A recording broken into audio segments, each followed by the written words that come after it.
Welcome back for another episode of Talking Ball with Steve Speak. We're going to talk some training camp news, injuries, all that going on. We're going to do drafts, both a multi-table with the Pomeranian and some Husky drafts. And yeah, just continue to talk ball and have fun as we are entering into the first full week of preseason. With every team playing on preseason this week. So we start to get to see some interesting things like how rotations are going. We get reports of this guy mixing in with the ones or not, but we kind of see where teams truly start valuing some of these guys, particularly some of the rookies. This week I think is going to be key and interesting. And just in terms of training camp news and talking ball, tomorrow Meg and I are going to have Sean Mitchell on. He has been absolutely crushing it on Twitter, X, whatever you want to call it. I know he's doing TikTok and YouTube as well. And just following all the training camp news, putting it out in a nice, short, format for everyone to kind of catch up on. It's been a great resource. We've been on his show before. Meg's had him on before. He's just a really sharp guy both in the basketball streets and just following football and what's going on. So first, let me hit up chat. We'll let a few people come in. Losimo, how's it going? Hope you're doing well. We got Eddie in here, Esteban, aka Steve.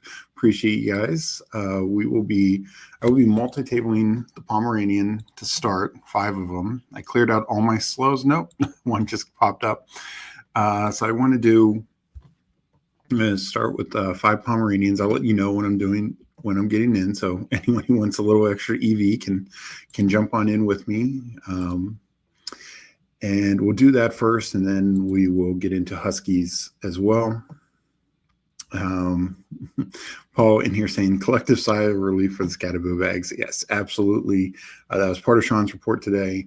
And kind of trickled out over the weekend also that, it's a hamstring, but they don't expect it to be too bad. He should be back soon. They're going to just give him some time to rest. So no worries there. Those who tried victory in lapping that last week probably were a bit too premature on that. Broncos country, let's ride. Eddie saying I might jump into 5 last time. Yeah, Eddie joined me for 5 Little Dalmatians a couple weeks ago. That is crazy. But yeah, if you want to jump in 1 or 2 of them, you probably get a little extra EV. Sean Baton seems to be extremely confident. Bo Nix, yeah, that was another thing. Like I saw today, I think Sean Payton said something like he believes over the next 2-3 years, Nix is going to be one of the top 5 quarterbacks in the league. And to his credit, well, I don't know if Nix has like the elite tools as some other guys. He really grew and developed well as a rookie. He does have some rushing upside, and they just added a lot more weapons, and they have an elite offensive line. So I would not be surprised if the Broncos have a bit of a breakout year. I mean, they're 10th in scoring last year, but don't be surprised if they're top 5. And Tim saying, got to get more Sutton. Yeah, and I've talked about this. I talked about this with Hartman yesterday. It's crazy for a team that was 10th in scoring last year that we think is going to be better. We don't take a single guy in the top 4 rounds. Sutton's ADP is, 49, 50, somewhere in that range. So he's just outside of that. But a lot of times he doesn't even go in the top 50. He'll get him in the low 50s. And that's just kind of wild to me that an offense that we're all highly expected on and feel really good about. And it's not like a situation with, like Eagles, Washington, or Bills, where yes, Nix is going to run some, but it like the reason why we take like Lamar's pieces later, Buffalo's pieces later is they're gaining a significant portion of the offense on their own.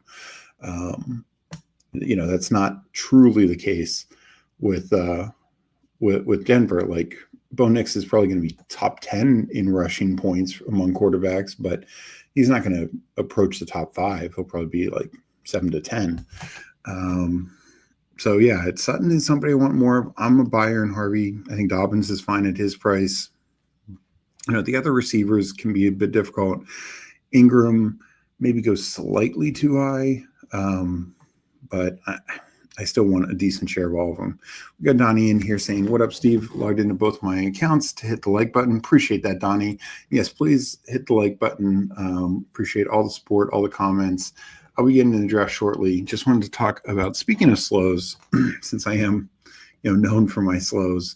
There was some good talk on Twitter today talking about like kind of today, I wouldn't necessarily say today, but for the next few days, you kind of want to get most of your slows in if you don't want to be shortening the clock to first 4 hours and then 1 hour. And trust me, from experience in the past, 4 hours can be manageable. 1 hour can get a little crazy, especially if you have like 5-6 rounds to go. If you have like one or two rounds left and you're on an hour clock, like you can queue up and you're probably going to be okay. But, just something to keep in mind if you are more into the slow streets, doing these next, essentially this next week, I'd say, I know some people, because the average time is about 2 weeks, a little over 2 weeks for slows to complete. I think some will complete faster just over this time as people want to race ahead of that 4 hour and then 1 hour clock. So I wouldn't be surprised if the rate of completion goes up slightly. But yeah, I think in the next 4 or 5 days, you probably want to get most of your slow entries in. Just definitely a PSA. Was some good talk on Twitter about it. I just wanted to remind people. We got Kicks in here saying afternoon. Hope you're doing well.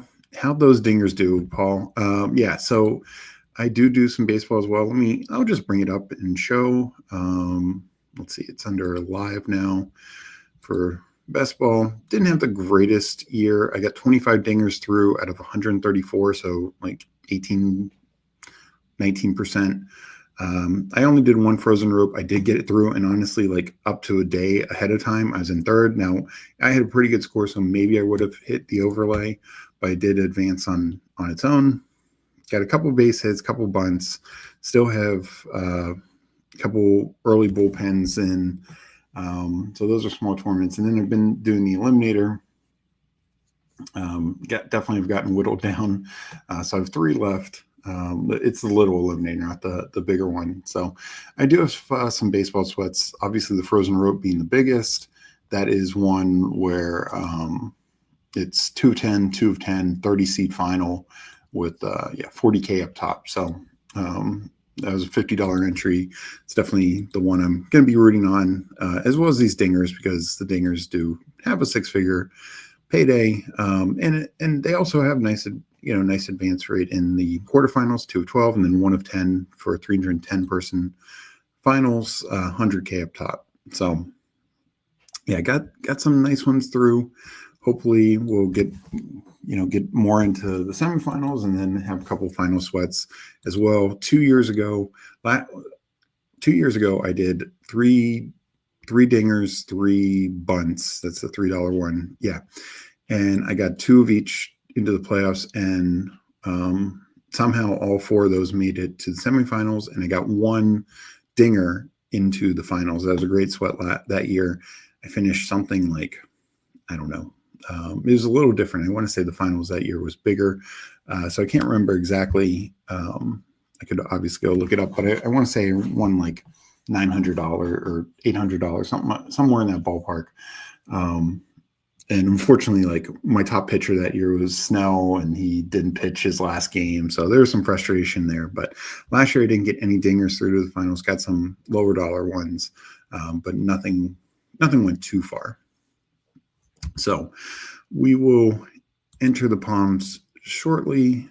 Let me just hit up chat right before we do. For regular classic underdog, do you try to grab one of those top 5 quarterbacks as often as you can, and just go with the flow in the drafts? So I'm trying to definitely be at or above the field for all the first 5 quarterbacks, including Burrow. But am I always forcing it? No, because I do want to mix it up. I do think you can have multiple, mid-tier guys and have a strong advance rate that way. And I do think waiting too late at quarterback can put you in a hole. But I don't want to force it with the just getting the elites every single time. Because look, I think you can make the case from a projection standpoint. Then the 3rd round, you should be taking a quarterback just from a raw projection standpoint. But at the same time, I don't want Allen and Lamar in every single one of my lineups, or in Jaden right behind them. So, I like mixing it up. I will say probably I will be a little even higher in some of the higher mid and higher dollar stuff, just because advancing is so important. And of course, into the playoffs, like if you just want the strongest team possible. So you want the most projectable points possible. And let's hit back over to slows, make sure nothing's popped up. And we will jump in 1 minute. Eddie, good luck, Steve. I need to watch some baseball drafts years next year. I was off of baseball this year. Yeah, I didn't stream any this past year. I might start, depending on how well I do. Maybe we'll stream some going forward, just to do more content. So we are going to be entering in, and let us pray that there is no location error. But I'll be doing the next, just whatever the next 5 drafts are.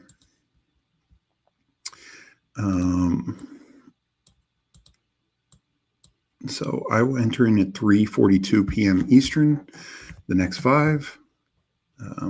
So in any second, we are entering now. And away we go. I imagine one or two of these probably already filled. And hopefully won't have too much of a wait. They did also release the next Husky, which we'll do after, and then of course, which was obviously very popular. And then they released next flock contest. And I think I heard that they're going to be doing those 3 times a week up until the start of the season. So that's interesting. It is nice. It's a smaller rake. I'm probably not going to do too many of those just because I want to focus on some other things, including more badge pros.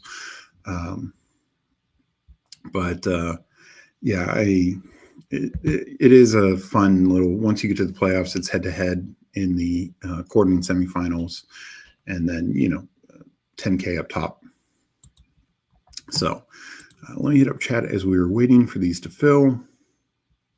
Good stuff. Thank you, of course, always. I was not going to do any dingers until I saw the overflow was happening. Ended up drafting 11 the final week and got 7 through this round. So I should expect 64 advance rate in BBM. Exactly, 100%. No, that's impressive. And with the 2 of 12, you would be statistically expected to advance at least one into the semifinals. So that's nice as well. Sorry, Eddie. I hate when that happens. All right. We should all be, I'm going to refresh to make sure I'm not already up on any. Nope, doesn't look like it. And are we all filled yet? No, 2 more to go, 2 more to fill up. That means 3 should have filled. And hopefully, there we go. First one starting. I got the 101 on one of them. That's nice because I can just queue that. And like other times where I'm multi-table, I'm just going to basically use the star method. Don't see anyone in here. I've seen Cade in drafts before. But if anyone is, good luck to you. Hopefully we're both taking down playoff spots. So, yeah, no, baseball, baseball can be tough with all the injuries and stuff of that nature. But I do like that generally all the tournaments at least are like 2-10 or 2-12 in the second round, or, in the quarterfinals. And then some other ones, like the Frozen Rope, is like 2-10, 2-12 in the semifinals as well. So they generally have better advance rates. And you, like you said, Paul, you got even better advance rates with the overflow in a couple of these tournaments. So up in, this one flew. Must have been the first one to fill. We will go Brian Thomas and Achane. So that's what we'll do for this one.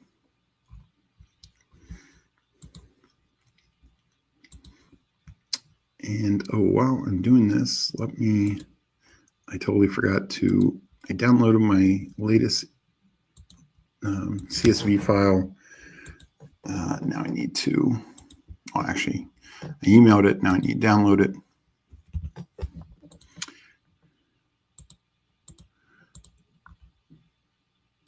We'll go Saquon. So this way we will see the latest percentages, because I've been doing a lot of drafts since I last did it a couple days ago.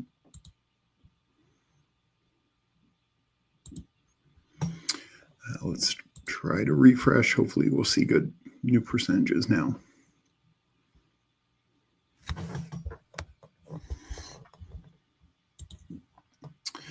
We got Who Hames in here saying what's up. How's it going? Hope you're doing well, Who Hames. You're going live, I'm thinking at 5, right?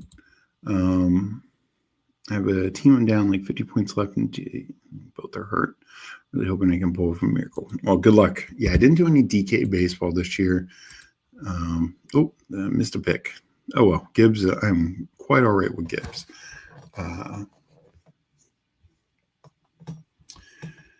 Yeah, I didn't end up doing any DK baseball this year. I did some last year. Just didn't go as well. I decided to focus only on Underdog this year in baseball. Did a little drafters, but not too much. And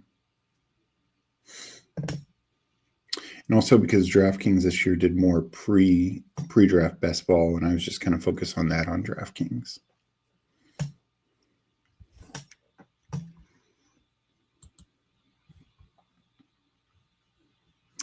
Yeah, definitely not a great start, Eddie.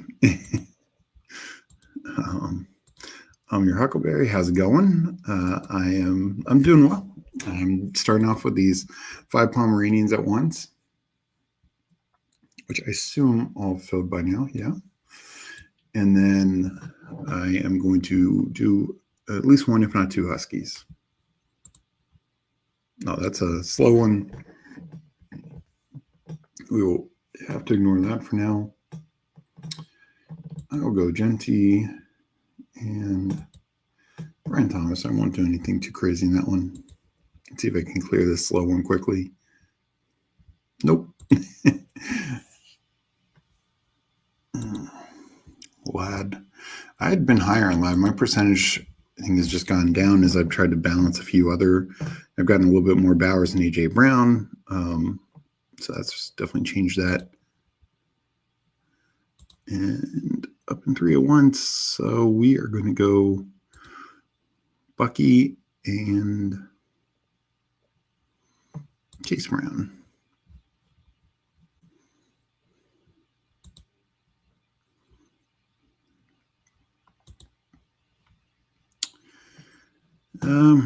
I need more Tyreek, so seems like a solid build to put him with. Let Chase Brown time out there. Let's see if I can clear this one real quick. Nope. Let's see. Starting to chain Thomas. I will go Kyron and Kittle.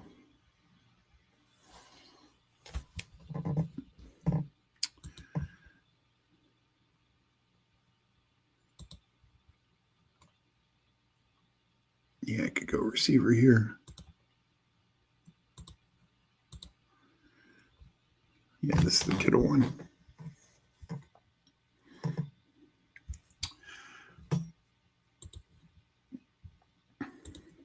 Yeah, first rounders luckily aren't too bad.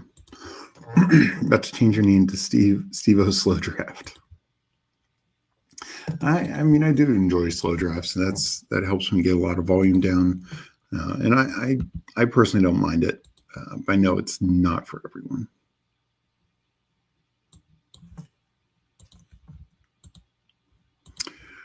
So this one, Saquon Hill. We'll get some Marv.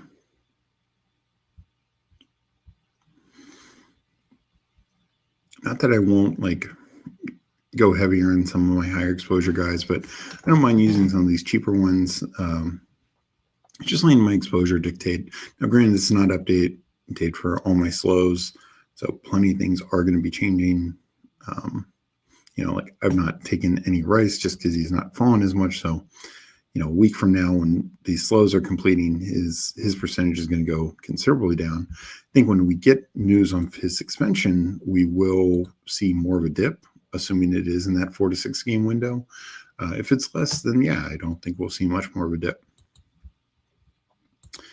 Zero RB is dead.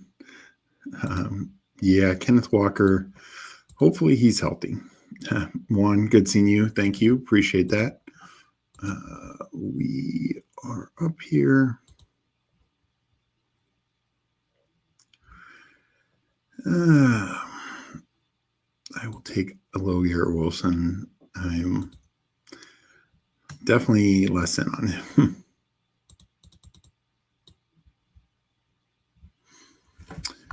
But I do want, again, some exposure. Like I'm not a guy who's truly looking to fade anyone that early. Like I don't even know.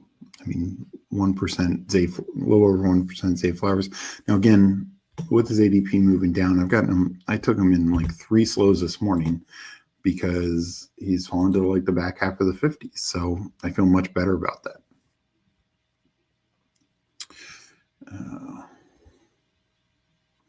Yeah, there's nobody I'm like just totally 1-0 of, truly.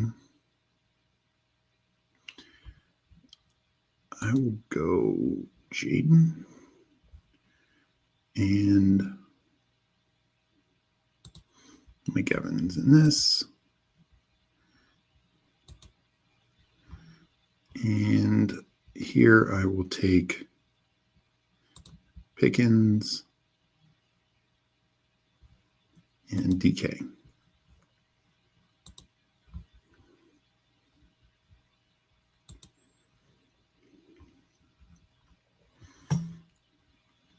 So far it's going pretty well.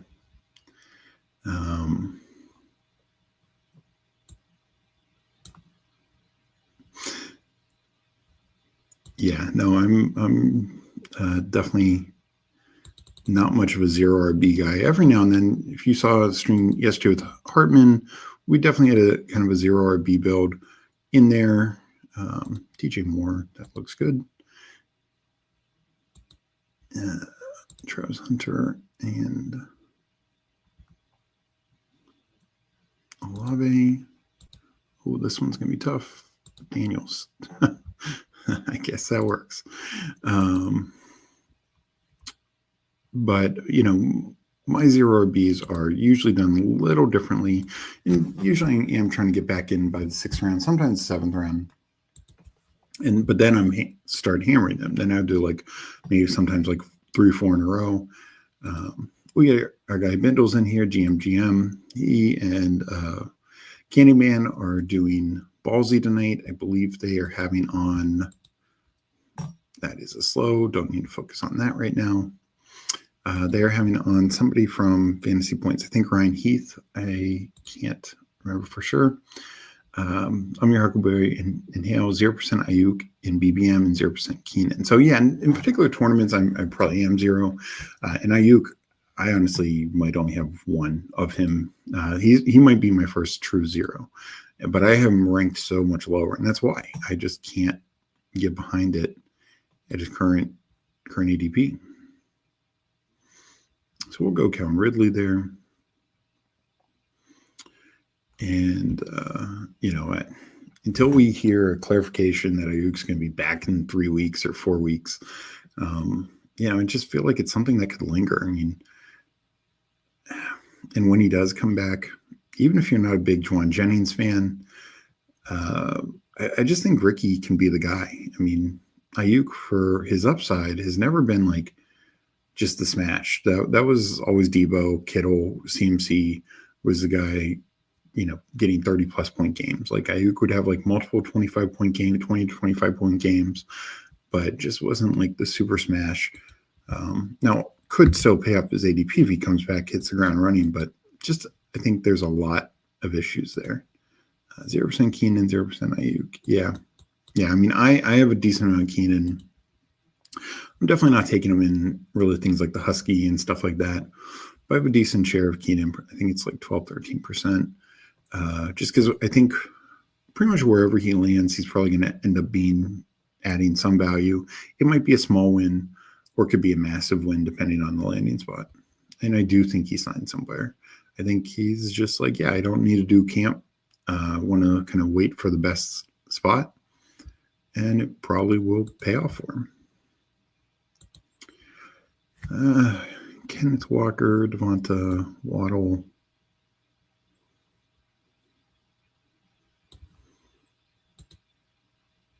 I do Waddle. Juwan Jennings.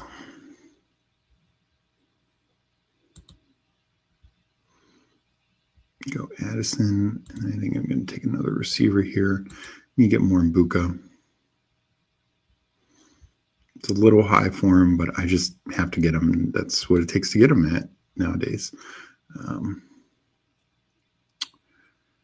We'll go there. Diggs.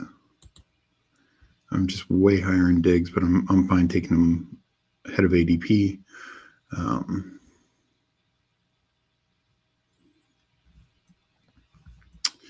So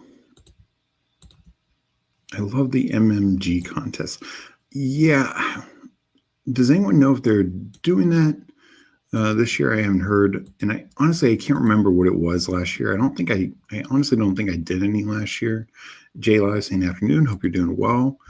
I am multi-tabling somewhat okay. Right now we'll pull up Swift. Let's get a little bit more exposure there. I mean, they're using, I know they're using DJ Moore in the backfield, but no, I think Swift's still a fine pick. Mixon.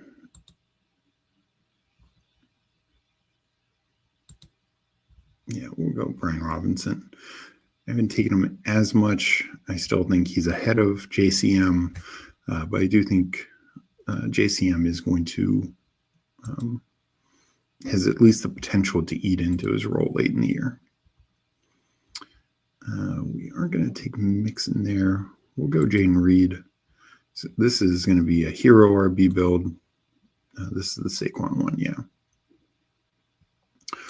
So it'll be a little different for me. I don't do a ton of hero RB. Generally, I'm either robust or balanced. Oh, it is live. Okay. I missed that. Let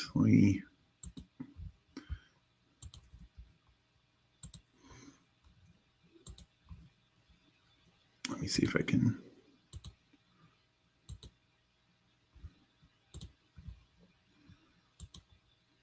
All right, I'm looking at it, trying to look at it now. $5. Yeah, that's what I thought it was. It's much bigger. 212, 1 of 10, 1 of 5. So that's pretty nice. 30K up top. You get paid out for making playoffs. But it looks like, yeah. So no, as far as I can tell, no real difference. And it is slow drafts also. So I probably will do some of those. It's they haven't released a third puppy yet, so it can be kind of like a mini puppy, I guess you could call it.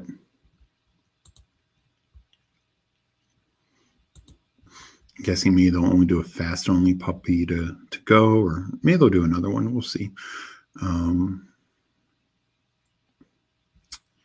Definitely not taking Shakir. It is interesting with all these receivers. A lot of injuries back in the receiver realm. Few backs banged up like Mixon, Scatterboo slightly, but Mooney, Pittman, Shakir, Hollywood Brown, a couple others. The Godwin still dealing with an injury. Ayuk, like there's just a lot of injuries into like the mid tier of receiver. I do not have a lot of Jalen Warren. Obviously, I'm not much bigger on Caleb Johnson. That was one of the things in Sean's report today. Is Caleb Johnson seems to be doing quite well. I know there are some early concerns about his pass blocking, but I think he is the guy. We won't take Scatterboo. I know. It's not on brand, but we need a quarterback. Bo Nix always can be backstacked.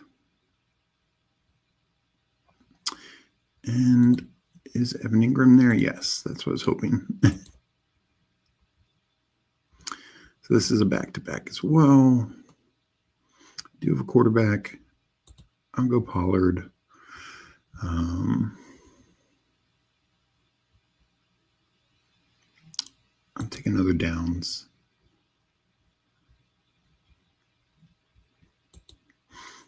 I'm pretty high on ahead of ADP on Downs, so I like that.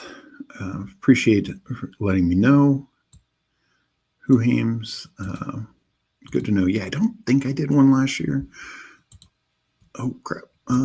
We will, because I do want to talk about it. Drake May. I know it's ahead of ADP, but I want to get my quarterback. Take Shaheed as well.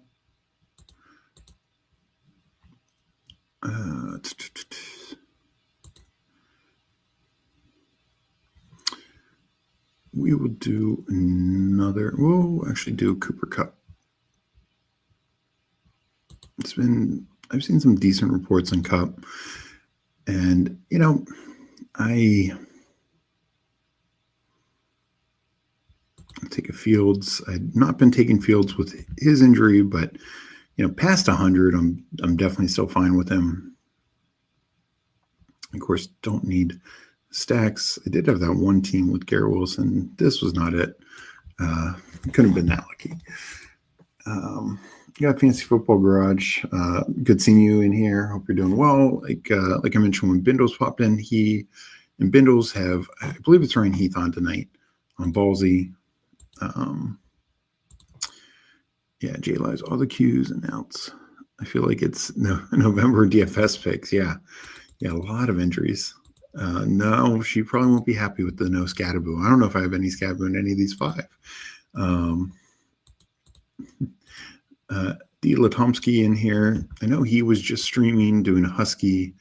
Hope you're doing well. I'm going to be jumping in a Husky shortly after this, but hope you are doing well. I was on your stream last night and ripped a Husky, the Husky 2, I should say. And then, oh my God, hope you're doing well as well. Yeah, right now I'm doing these 5 Pomeranians.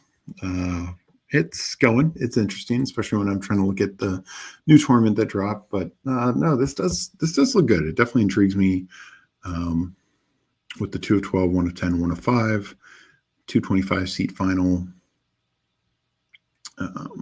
You wouldn't if you, and it's a 50. It's interesting. It's a 50 max. So you get 400 to max. So truly, like if you want to get your 400 for a final, from what I look at quickly. So you wouldn't necessarily get your money back if you do max, but of course you could do 40 and you'd be fine.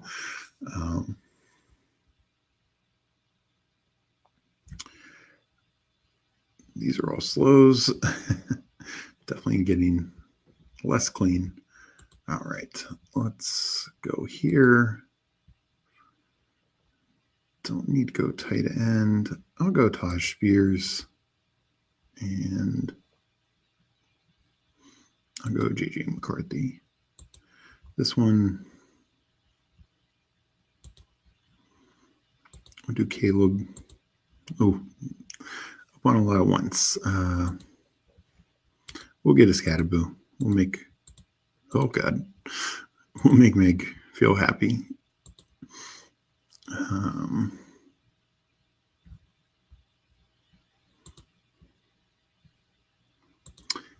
So we'll get a couple Scatterboo.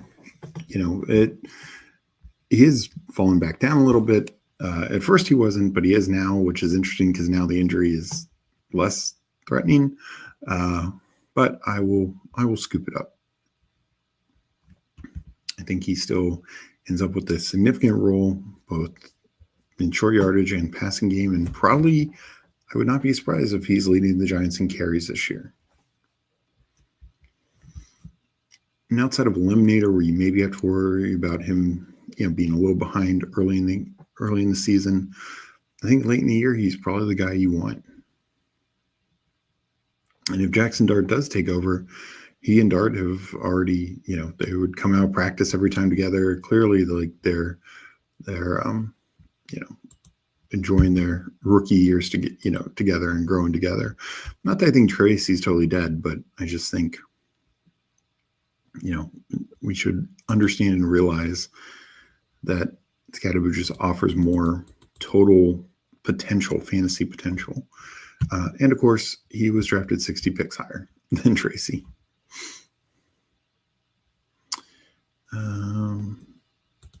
Ray Davis, I'm not truly worried about the James Cook hold-in or whatever you want to call it. I'll go Ramondre. But I think Ray Davis can be a fine number 2 back. Speaking of backs, I could use some help here. We'll do another Taj Spears. There was a report today that he could get up to 100 carries. That'd be slightly more than he got last year. And last year, most of his carries were in the, that is not good. Where did I go on autopilot? Oh, okay. Did not realize that. Could have sworn I queued it. Oh, well. So this is a 2-2-5. We'll figure it out.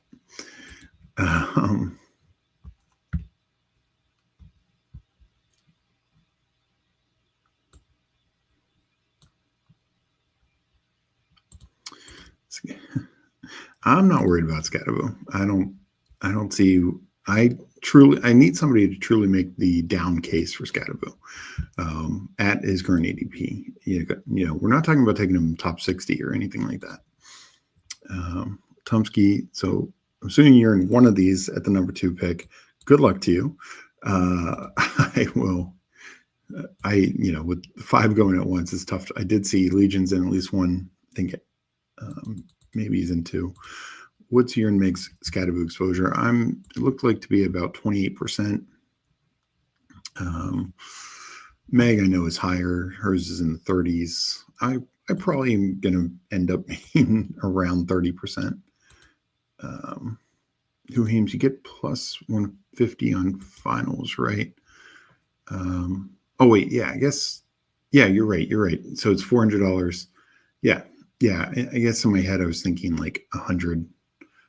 Yeah, no, you're 100% right. So yeah, that's even a little better. So yeah, really interesting tournament. I will have to probably be doing a lot of those slow, but we will get some more Tank Bigsby. I've not been taking a ton of him, but he is moving up, and I will scoop it. You know what? I will also scoop Sampson as well.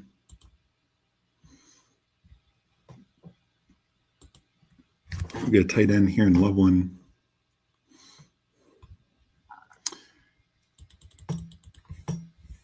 And yeah, taking Sampson in this one.